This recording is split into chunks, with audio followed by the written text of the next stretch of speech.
Tá indo, tá saindo a montagem, tá? Aqui. Primeira etapa já tá indo. Tô com os componentes separados aqui também.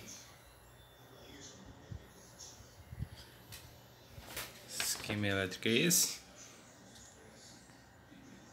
Esquema elétrico do Quasa, tá?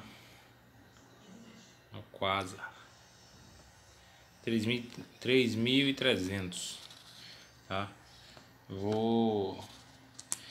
Eu tô desfazendo a montagem que eu fiz desse jeito. Isso aqui tá funcionando, tá? Tô desfazendo, tô tirando alguns componentes, porque eu tenho outros ali já. Vou tirar. Isso aqui não vai, esse QBD não aguenta, tá? A tensão que vai ser aplicada vai ser um pouco maior, ele não vai suportar e nem a corrente. Aqui eu vou tirar o tipo 41, 42. Esses aqui, os resistores de 100R. Isso aqui eu vou remover.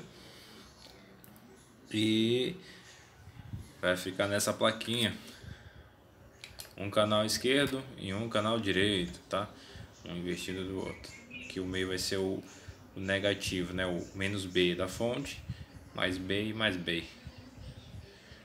Hora de montagem. Hoje é dia de montagem.